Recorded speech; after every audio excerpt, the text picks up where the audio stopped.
Hi everyone, in this video I'll be showing you how to fill any text in PowerPoint with an image. Like in this example here is another example. So there are about 3 ways you can do this in PowerPoint.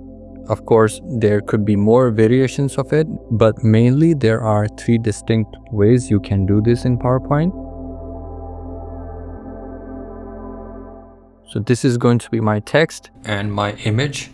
It can be any image, but just make sure that there is enough differentiation within your image for your text to stand out. Also have a decent contrast between the background and the text. So if your background is going to be white and your image is also mainly white, that may not work. So if you have a lighter background, just make sure you have a darker image that contrasts with the background. Let's start with method 1. Method 1 is by far the easiest one. First, you copy the image, then click on your text, right click on Format Shape, then on the right hand side, click on Text Options, click on Picture or Texture Fill button, click on this button, Clipboard, and that should apply the current image that you just copied. Now here you will see there are barely any controls for us. We have these 4 options that are disabled. We have an option to increase the transparency. So just move this slider and your text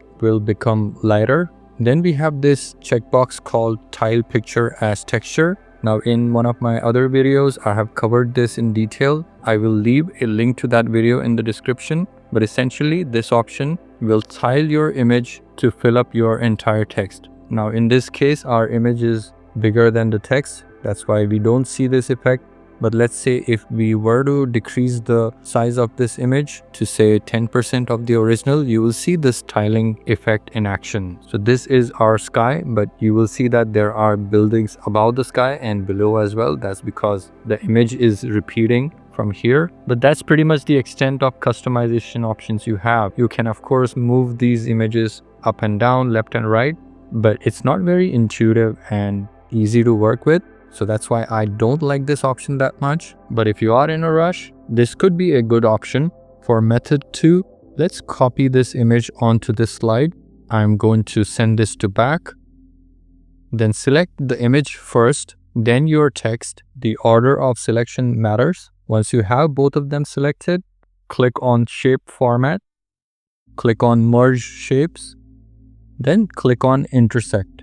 So this option crops your image in the shape of your text and your text gets converted to an image. So shape format option no longer appears when I click on this text. Only picture format option appears, which also means we have access to crop under picture format. So if I were to click on crop now, you will see our entire image is intact behind this text. So you can freely move this image and position this just right to get the desired output. Let's say if we want more of sky in our image, click on shape format, click on crop and move this image down or drag this image down to get more of the sky. Then click anywhere outside or press enter on your keyboard. You can also resize this text, which is now an image. So as you can see, we get the best of both worlds. First, it's easy to do this, and second, it also gives us intuitive customization option. Let's look at the final method. First, let's draw a rectangle. So click on Insert, then click on Shapes, select a rectangle. Draw a rectangle that covers our text and the entire width of our slide. Send this to back. Let's position this symmetrical to the text. Then select the rectangle as well as the text. Click on Shape Format, click on Merge Shapes, then select this option called Combine. Now this creates a stencil of our text. So if I were to move this, you can see that our letters got punched into this rectangle. All that's left now is adding the image to the background. I have already copied my image, so I'm just going to paste it, then right click and send it to back. Let's change the color of our rectangle or stencil to a white. I'm going to give this a transparency of say 20%. Let's also remove outline. And there we have a nice looking text effect. You can freely move this rectangle and position wherever you want. I think here it looks great.